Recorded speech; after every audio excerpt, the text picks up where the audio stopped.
अभी जो हम बात कर रहे थे कि जो आंकड़े हैं वो चौंकाने वाले भी और ये डराने वाले भी हैं, क्योंकि इससे आप अलर्ट हो वो ज्यादा बेहतर है, सजगता दिखाएं। ये जो स्थिति बनती नजर आ रही है और आईआईटी प्रोफेसर की रिपोर्ट कि 20,000 आंकड़े तक पहुंच सकते हैं मई तक, आपका आकलन क्या है और हम उससे निपटने के लिए कितना तैयार है?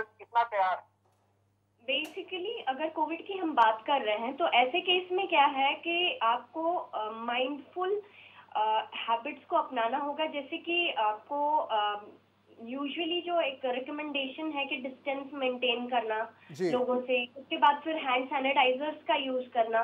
मोस्ट इम्पॉर्टेंटली अपने इम्यूनिटी को बूस्ट करना बहुत जरूरी है, क्योंकि अगर आप अपने इम्यूनिटी को इनबिल्ट बूस्ट करते हैं, साथ में बूस्टर डोजेस जो अभी सरकार ने चलाए हैं एज पर गाइडलाइंस आपको लेना बहुत जरूरी है, क्योंकि एक हम लोगों को ट्रीटमेंट के लिए लॉन्गर स्पैन ऑफ टाइम मिल जाता है सो दैट हम लोग डिजीज को प्रॉपरली क्योर कर सकें।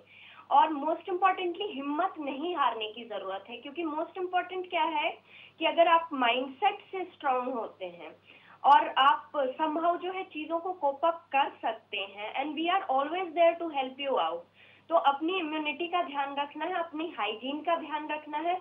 अगर किसी को सिम्टम्स दिख रहे हैं, जैसे कि अगर नोज जो है वो रन कर रहा है, सांस लेने में तकलीफ हो रही है, फीवर हाई ग्रेड है, रिकरेंट है, दवाइयां लेने के बाद भी आराम नहीं हो रहा है, तो अपने नियरेस्ट हॉस्पिटल से कंसल्ट करें। आजकल बहुत सारे एप्स अवेलेबल हैं, आजकल हमारे हॉस्पिटल में भी इवन ऑनलाइन कंसल्टेशंस हैं अवेलेबल। तो आप ऑनलाइन ऑफलाइन कंसल्टेशंस के मोड से भी हम लोगों से कनेक्ट कर सकते हैं यदि आपको असुविधा हो रही है। बहुत डॉक्टर सारे सुरभि, एक एक एक भ्रांति जरूर रहती है, वो सवाल मैं आपसे करना चाहता हूं, क्योंकि देखिए सजगता अपनानी पड़ेगी, आपको मास्क पहनना है, आपको सैनिटाइजर का इस्तेमाल करना है, आपको दूरी बनाकर रखनी है, जो भी सिम्टम्स आते हैं आपको उस पर अलर्ट रहना है। लेकिन कई बार कॉमन सिम्टम्स के लिए लोग ट्रीटमेंट जो करते हैं वो कहासुनी में भी करते हैं। आपको लगता है कि डॉक्टर के पास ही जाना जरूरी है, ये नहीं कि अगर कोविड हुआ है, किसी और को कोई लक्षण है, डॉक्टर का कोई प्रिस्क्रिप्शन उसके पास है, आप भी वही दवा इस्तेमाल कर ले, ये ठीक है या नहीं?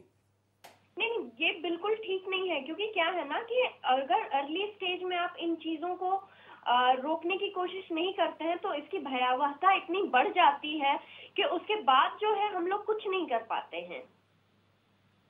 ठीक है। और वैक्सीन की भी मैं आपसे जानना चाहूंगा बात, क्योंकि बूस्टर डोज कई लोगों ने लिया, कई लोगों ने नहीं लिया। आपको लगता है कि वक्त है, जरूरी है बूस्टर डोज लेना?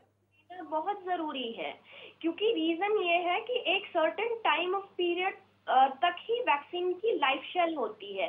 तो लाइफ शेल बर्न आउट ना हो जाए, तो उससे पहले आपको अगर बूस्टर डोज का प्रावधान सरकार ने लाया है कि आपको सर्टेन डेज के बाद ये चीजें लगवानी है या हम लगवा रहे हैं दोबारा से, तो उसका एक रीजन है।